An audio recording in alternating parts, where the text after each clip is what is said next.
these men and women, if you listen to them and you hearing that all that they have to say about somebody else that's in this space, that's doing positive things, that's saving young people's lives, and all they have to say is something negative, you got to think about how do they gain from that? By sabotaging other people. That's number one. Number two, you got to think that's what they call gossip. You have a lot of men that's doing a lot of gossiping, which is a feminine characteristic from what we know. Me growing up, I know that women were gossiping. Men didn't really engage in too much of that. And I guess that's because women are more social creatures than men. When you hear things of this nature, the first thing you should say is, why don't you say it to him? Why don't you say this in front of him? Don't come bring that to me.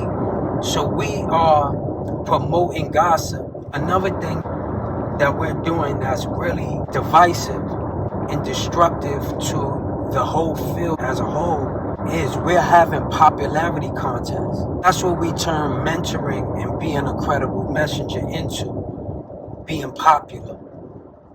That's not what saves young people's lives.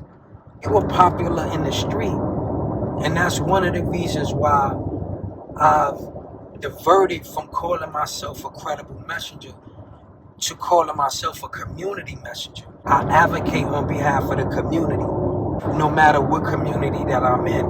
These guys want to use their street reputation, which I could use mine because a lot of them haven't did the things that I've done. They didn't put in the work that I put in on the street, but they're posing as if they have. I take a humility perspective when it comes to that because I'm against my former life.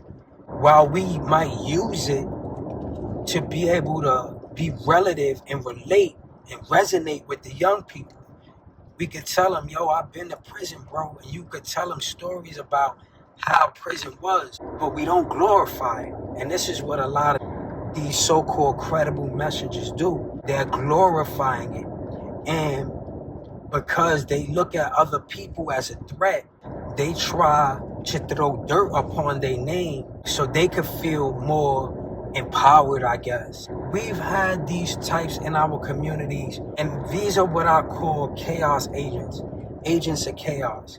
These are the same ones that provoke fights and provoke issues in our community. And they end up being the cowards that never put in pain themselves. How many people seen in our communities that would gas somebody up to fight, but they not a fighter, and they soft.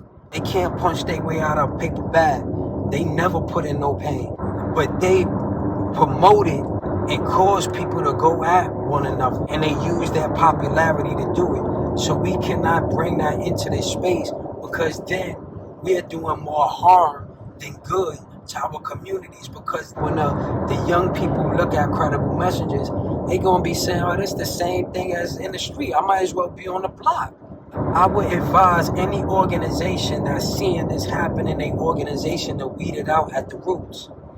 When you see people are talking negatively about other people and they have really no grounds for it and they making up rumors, you need to weed that out, because all they're doing is creating a way for the whole movement not to be effective anymore. And then what are we going to have that we could resonate with these young people and to get them out of engaging in the behavior that's destructive in our communities? Stop promoting and spreading hate. And those that do it, I feel like they never did the internal work. You might have the knowledge where they read something or they heard it from somebody and they can speak to the talking points, but they don't live it.